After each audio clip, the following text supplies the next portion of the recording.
Hey, remember this guy? Orcs are savage raiders and pillagers with stooped postures, low foreheads, and piggish faces with prominent lower canines that resemble tusks. Their lust for slaughter demands that orcs dwell always within striking distance of new targets. As such, they seldom settle permanently, instead converting ruins, cavern complexes, and defeated foes' villages into fortified camps and strongholds, beyond mounting severed body parts of their victims on spiked stockade walls. Yeah, this is him now.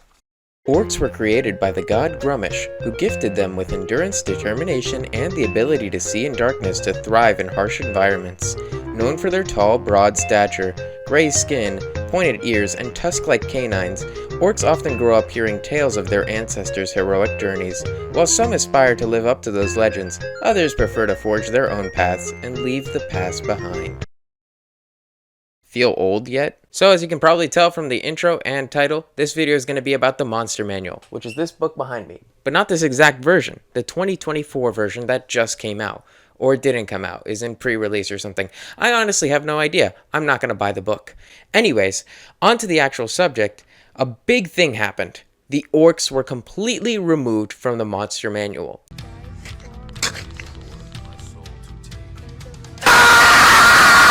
This 2014 edition had an entire section dedicated to orcs. So, what happened? Can 10 years really change that much? Or is there something else at play? So before we start, I'm just going to put a little disclaimer right here. This video is rushed and late, so I'm going to get into some pretty heated opinions just right away, and I'm not really going to censor myself. If you're not cool with that, you're not down with that, you're more than welcome to watch someone else's coverage of this situation. I'm sure Bob the World Builder has already posted some slop on this. No real shade, by the way. I just don't like his videos anymore. So, the topic at hand. Orcs are no longer in the Monster Manual. Why did this happen? Well, the first reason that we're really going to get from the WotC sort of side is that, well, they're in the player's guide. They're an official race now, so, we can't put them in the Monster Manual because they're not monsters. Drow are completely playable characters. They had an entire entry in the 5e book. Yes, it was told to you to speak to your GM before playing a Drow, but it was very obvious that you could play them and they had rules for them. So, why were they also in the 2014 Monster Manual with an entire dedicated section with lore and multiple variants? So, what is the issue at hand? Why have the orcs suddenly been removed from the 2024 Monster Manual, especially considering the orcs have been quite a bit of a face for Dungeons & Dragons and fantasy tropes as a whole? If we look in the player's guide, we see a direct statement from WotC. Orcs are depicted in various fantasy-related media, typically portrayed as hulking, brutish humanoids with a thirst for blood. That's not the case in the multiverse of D&D. On Exandria, orcs are plagued by a curse and some have taken to following the law very strictly. On Eberron, orcs are known to be passionate and have a deep sense of faith within their communities. Whatever the circumstance of your campaign, don't feel like you need to play your orc as stereotypically evil and barbaric. Basically, their statement is, well, they don't have to be barbarians anymore, you can just make them whatever you want to be, which is what every race in D&D was in the first place. You could make them whatever you want to be, that's the whole point of playing a role-playing game. You can ignore or follow as many rules as you want. Most of the language in D&D prior to this new edition has been regarding orcs as permanently evil creatures that need to be killed, along with using specific language that some people have determined to be very close to justifying killing them in the same way that real-world people have justified killing, well, African Americans. I'm gonna be blatantly honest here. If you look at this picture and you see a black person, I think that says more about you than this ever says anything about Dungeons & Dragons and the people who play it. Well, I do think there's definitely some merit to holding language up to scrutiny, especially when it's regarding an evil race that always must be killed, considering WotC's little mistakes they made in the past. So trust me, I think we should definitely hold WotC to a standard. And yes, maybe some of that language is a bit scarily accurate or scarily close to these justifications. But most people use orcs in their campaigns as just blatantly bad guys. They're just easy cannon fodder enemies that can be killed in dungeons or camps or whatever, and they're not meant to be thought about anything beyond that. To me, they're effectively the same as human bandits, In their own society or bandit coalition, they might have relationships, hierarchy, something to respect, they might love each other, but outside of it, they are being blatantly evil to everybody else.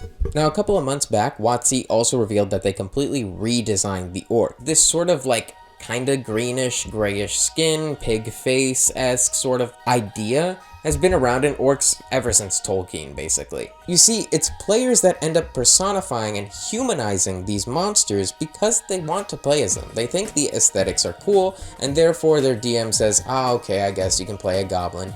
And all of a sudden, the goblin is less of a little evil creature and more of just a little party member that might have the occasional urge to steal some gold or run around. In a way, the same thing has happened to the orcs. So these redesigns are a way of cultivating this new environment that players have created. I think they're fucking stupid! The only campaign I really had orcs be a bad guy was in Icespire Peak, which, as you probably know, is just a campaign from Wizards of the Coast themselves. And guess what? This is also one of the most famous campaigns because it's one of the introductory ones in a starter set.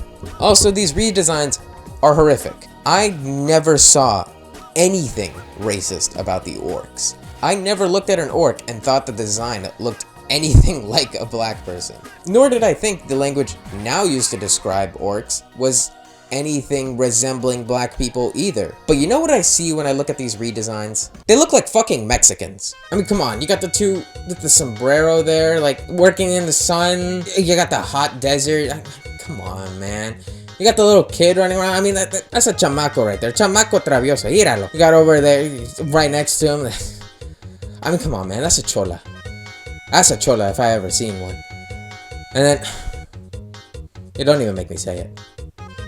Don't get me wrong, I find this image pretty entertaining, and artistically, it looks great in my opinion. But, as a Mexican, and with my fellow Mexicans, and basically every other Hispanic I've talked to, these guys are Mexicans. Like, come on, just look at them. They're not even trying to hide it at this point. In a way to sort of alienate the orcs from this sort of racist idea, they redesigned them to be something that actually resembles a real-world race. I don't think this company can fumble any harder, man. And just because I wanted to mention it, if you think because I don't own the 2024 Monster Manual, I'm somehow unqualified to make this video, first of all, I'm just talking about the orcs. And second of all, give me a good reason.